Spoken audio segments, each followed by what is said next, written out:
Once upon a time, in a lush green forest, there lived a clever little squirrel named Sammy. He was loved by all the animals in the forest.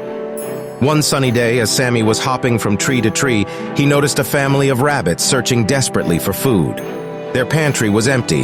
Sammy couldn't bear to see them suffer, so he decided to help. He went around the forest, collecting nuts and berries. Sammy worked tirelessly, gathering as much food as he could find. With his nimble paws, he stored the food in a hollow tree trunk. Word spread quickly among the animals about Sammy's kindness. They were inspired by his selflessness and wanted to lend a hand. And even the wise old owl contributed by catching fish from the nearby river. The rabbits were overjoyed when Sammy revealed the surprise.